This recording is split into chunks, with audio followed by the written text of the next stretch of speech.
Hello and thanks for watching. Many teachers are making a daily to-do list, and this helps their class organize themselves and take ownership over the learning. It's also called a playlist. So here's a couple of different ways to share that playlist and not print out the same paper every single day.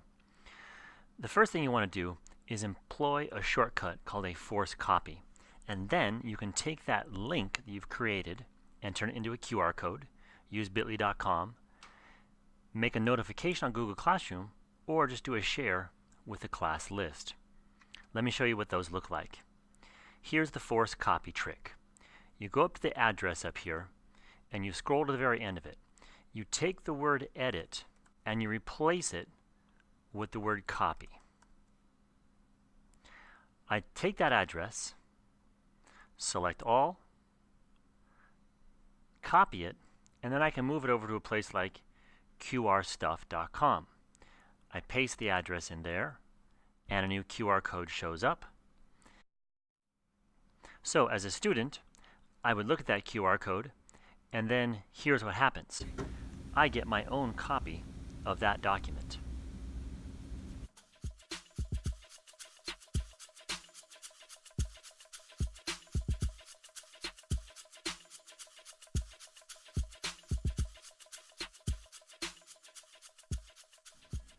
Alternatively, if you get an account with bit.ly.com, you can create bit links and organize these to-do lists in a very useful way.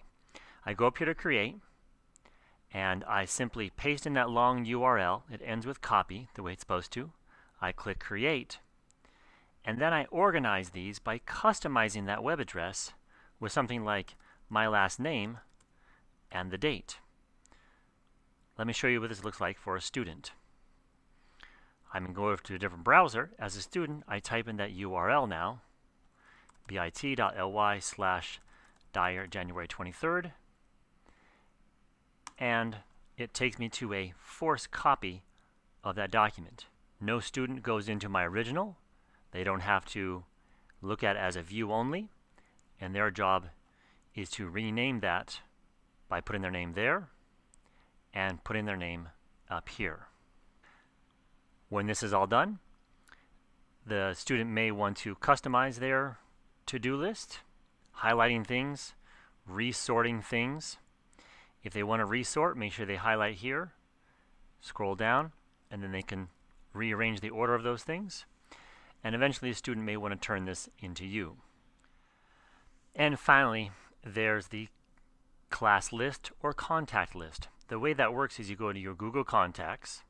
That's found right up here in the 3x3 tiles, what we call the waffle.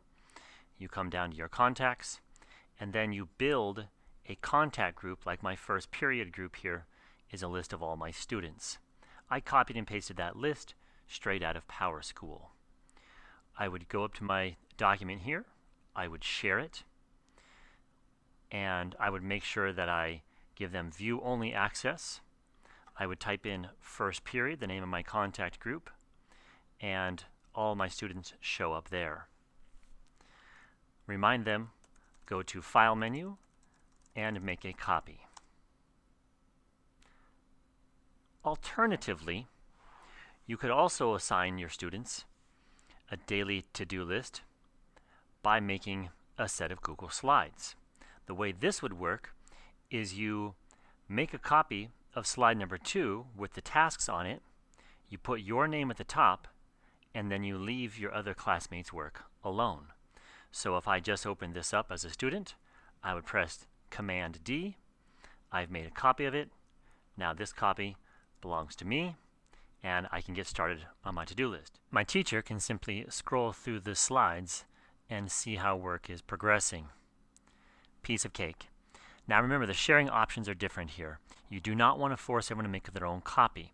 Instead, what you want to do is go to the advanced settings, and you want to change this so that anyone with the link cannot view but can edit.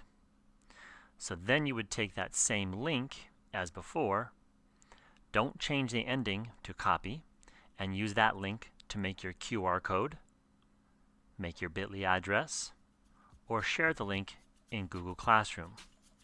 You can also use the same share technique and just type in your first period class and share it with them with editing access. That's all. Thanks for watching.